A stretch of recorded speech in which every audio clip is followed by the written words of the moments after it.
story is of the exile of Israel and the prophecies of Isaiah regarding a coming king who would be a suffering servant. Now, the Israelites, they sinned against the Lord their God who had brought them out of Egypt. They worshipped other gods and followed the practices of the nations that the Lord had driven out before them. They provoked the Lord to anger and they worshipped idols, even though the Lord had warned them through his prophets to turn from evil and to obey his commands in accordance with the law that the Lord had given their fathers to obey. Now, when the Lord tore Israel out of the hands of David's house, then Israel chose Jeroboam son of Nebat to be their king.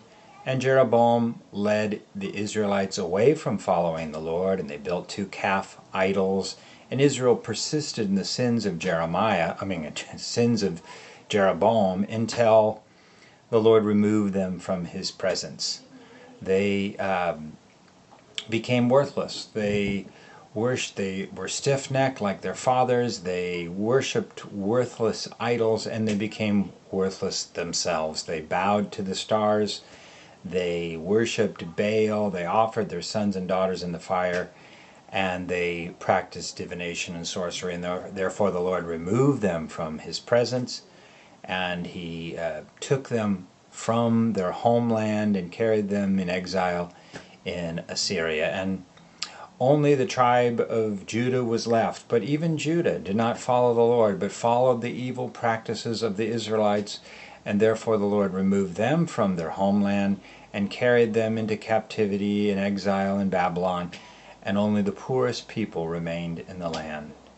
Now the strong hand of the Lord was on the prophet Isaiah, and the Lord said to Isaiah, therefore Isaiah prophesied, saying, the Lord will give a sign, and the virgin will be with child, and she will give birth to a son, and his name will be Emmanuel. And then Isaiah would go on to say, for unto us a child is born, to us a son is given, and the government will be on his shoulders, and he will be called Wonderful Counselor, the Mighty God, the Everlasting Father, and the Prince of Peace.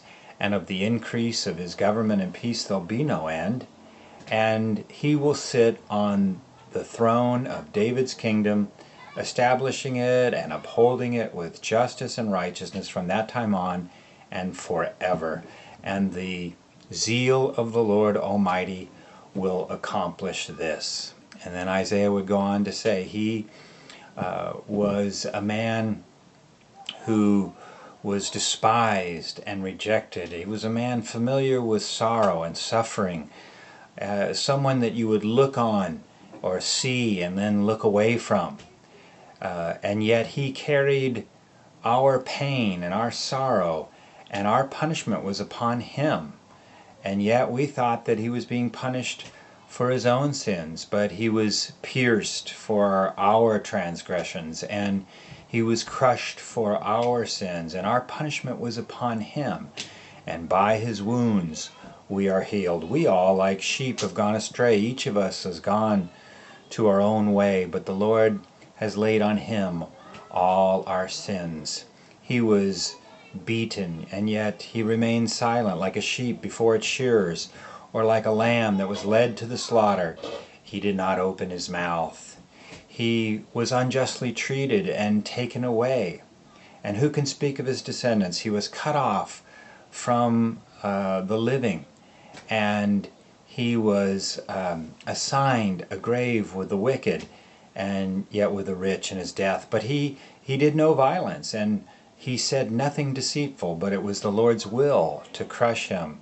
He gave himself as an offering for sin, and therefore he will see his offspring, and the Lord will prosper, or the Lord's will prosper in his hand. And after the suffering of his soul, he will see life, and he will justify many, and he will make many righteous ones.